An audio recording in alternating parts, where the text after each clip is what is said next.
First of all, I want to thank El Salvador and their president for their partnership with the United States of America to bring our terrorists here and to incarcerate them and have consequences for the violence that they have perpetuated in our communities.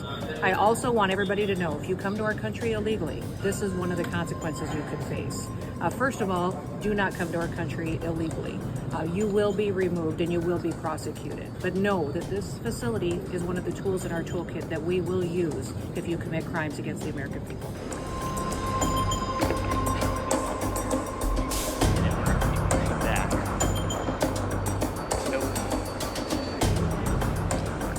We toured an armory with rows of rifles and loaded magazines at the ready. We saw the riot gear that would be used, shields and PR-24 batons, ready to go should there be some sort of uprising. And then we loaded in some vehicles for a brief ride to a cell block. We toured 2 cell blocks. There were 32 cells with racks for people to sleep in. The prisoners were in white t-shirts and white below-the-knee shorts, looking out of their cells at us as we went by. As we left, the secretary was still inside, and I heard some shouting. I don't know what it was, and I don't know what it was about. And then walked to the next cell block over. The next cell block over, same thing. There was a lot of tattoos on the prisoners, facial tattoos, full coverage saying MS-13. Just, guard towers with people at the ready, lots of officers with guns, ready to go to protect anything that could happen.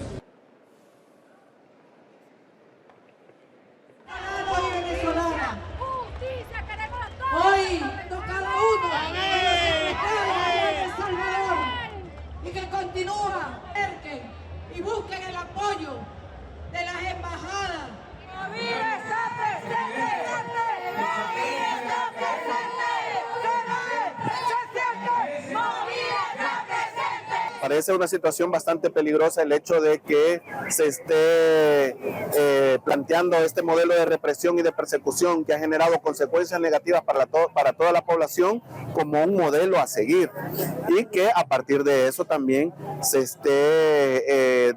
estén llegando a acuerdos con otros gobiernos para impulsar una especie de industria carcelaria en donde se están deteniendo a personas que ni han sido juzgadas en El Salvador, ni tampoco son salvadoreños y salvadoreñas, ¿verdad? Ni tampoco residían acá.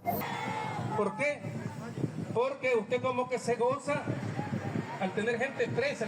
¿Verdad? ¿Cómo es posible de que uno de los acuerdos entre el gobierno de Estados Unidos y el gobierno de El Salvador sea que a partir de una recompensa económica se detenga a personas que habían sido procesadas en Estados Unidos, o ni siquiera han sido procesadas ellas, sino más bien han sido detenidas de manera arbitraria? Es otro nivel de la política carcelaria y represiva del régimen de excepción, que es un régimen criminal.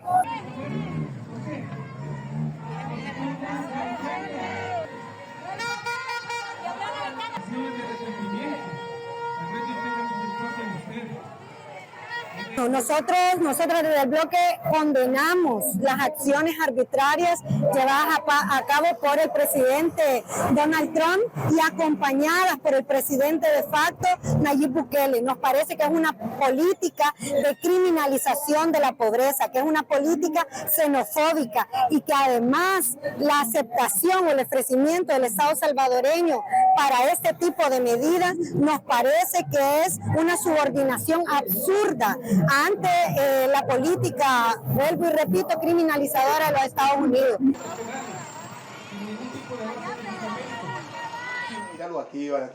Nelson Mendoza says his Venezuelan son tried to migrate to the U.S. legally on January 13th, but was detained at the San Isidro port of entry and deported to El Salvador. Mi hijo entró con una cita My son entered with an appointment. He did not enter illegally. Él entró con una cita de CBP-1. He entered with a CBP-1 appointment. He waited 2 months for that appointment. Entró con su cita. De una u otra forma, en la cita. But somehow, when he went through San Isidro to the immigration offices, they detained him, maybe because of his tattoos. So he stayed there. He never left immigration. He never left the detention center.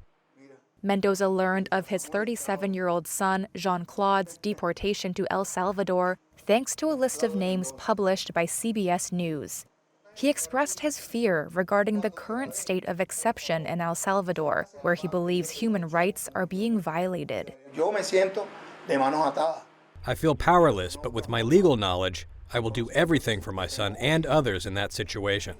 U.S. President Donald Trump invoked the 1798 Alien Enemies Act on March 15th to swiftly deport alleged members of the Venezuelan gang Tren de Aragua. A U.S. district judge temporarily blocked the deportations later that day, following a legal challenge. But the Trump administration allowed 2 planes already in the air to continue to El Salvador, where the U.S. handed 238 Venezuelan men over to Salvadoran authorities to be placed in the country's terrorism confinement center.